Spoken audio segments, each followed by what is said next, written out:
Hey, how are you? I just thought I'll take a few minutes tonight. Let me look at the camera to tell you who I am. And first of all, I'm going to thank you all for hitting like on my last Facebook ad campaign, which went virtually all over the world. So I thank you for that. I went from about 1,200 likes up to over 4,000, and that was really cool. If you're someone like Mike Mangini or Marco Miniman, you don't pay for likes. But I'm Daryl Maxfield, alias Max. I paid for my likes. I did an advertising campaign. The reason I did that, I'm trying to put myself out there as a drummer and as a drum instructor, which is what I want to be. I'm looking at my cats over here. They're going crazy. So I thought I'd tell you guys where I came from, how I learned the drums, um, the things I recorded on and such. And I'm going to begin doing some free kind of drum lessons here. I strongly believe in rudiments. If you don't know what the rudiments are, look them up. Play them. Long roll, paradiddle, flam, rough. All those things will make you a more versed drummer. So anyway, before I get too far into that, I've been playing drums for about 40 years. I started in the 3rd grade, and I started with a private instructor who taught me left-handed because I am left-handed. So I started learning traditional grip left-handed, like this. I quit about a summer or two later because I was a kid and I wanted to be outside and play with my friends and stuff. And my mother would call me in for half an hour to practice. I didn't want to do that. I wanted to be out with my friends. So one day I took the drumsticks and I smashed them over the table. And from there on, she didn't force me.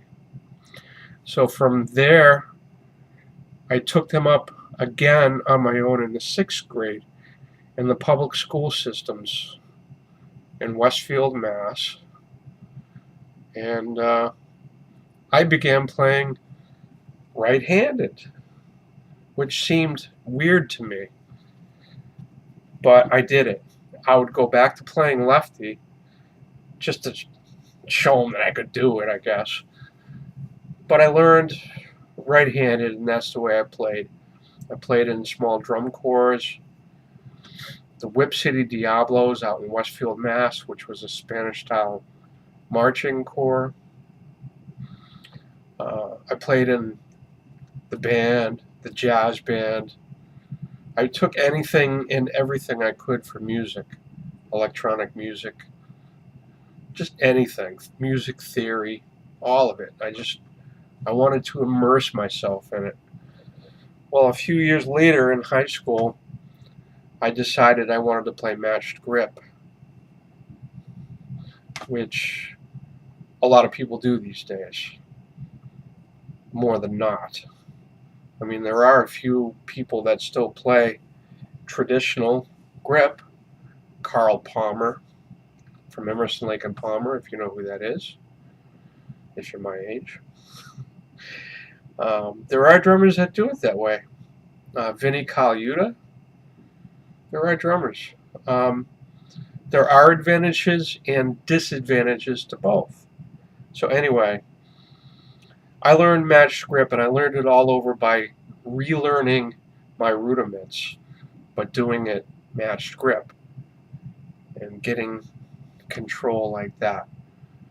So that was my humble beginnings. Let's flash forward. I played in a cover band called North for a few years, and after that I kind of laid dormant for a little while and didn't do much. And around 1988 I played in a band called One Horse Opera, and at that time I was fired from the band because I didn't have the feel that they were looking for.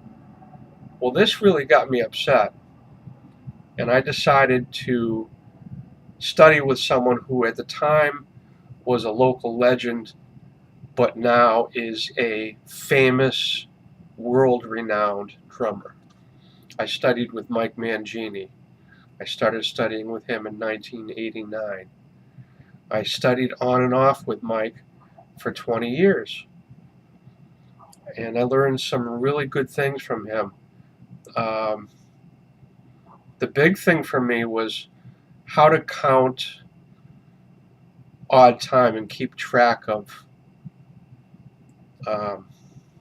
it, whether it was skipping from 11/16 to 19/16 to whatever. He taught me ways to keep track of it, how to trick the brain, or how to count it, or how to keep track of things in an easier sort of way. And I learned a lot from Mike, and through the years I think I kind of got under his skin at times, but that's okay. It's all in the past. What's done is done. I appreciate everything I learned from Mike. I still talk to Mike here and there, not too often nowadays. He doesn't have much time. He's now the drummer for Dream Theater. He also played for Steve Vai. He played for Extreme. He's been all over the place. If I did 1/100th of the work that Mike did back in the late 80s at the Music Complex in Charlestown, maybe I'd be where he is. But we all make our choices in life, and mine was to get married. And once I got married, it sucked up all my money and everything. So anyway, I played for Joe Stump back in the early 90s. I played on Joe Stump's Guitar Dominance, which you can still find and buy, and which I will post some links of. Somebody posted it all over YouTube, so the music is out there. You can find it. At the same time, I was playing with some members of Malaya Rage in a side project called Cactus Land. We got signed to an independent label. Consequently, it got dropped. That's about the time that grunge was coming out. I also played in a Greek fusion band named Foko, for the first name of the guitarist, a Greek gentleman I hope I pronounced your last name right, Foko Bouklis, Bouklis. You can find his music on CD Baby. I'm on 2 of his CDs. So the Joe Stump CD you can still find. I'll post some links here. The Cactus Land stuff you won't find, but I do have the demos that we did, and I will post them on SoundCloud and what's the other one? Vandalism. They're already up, so I'll post links to Vandalism and SoundCloud, and whatever works for you, you can go and listen to it there. So yeah, and the Foko stuff you can find as well. So that's who I am. That's where I've been. Where am I now? I haven't played in a little over a year. Well, I still play a little bit here and there, and I teach, but due to, let's call it money hardships, I didn't have a place to play my drums. I am now setting up a place to play them in this house where I live, which is a small studio, but I'm going to set them up in the basement. So that is who I am. I hope you stick around. If you don't understand English and you're on this, I'm sorry.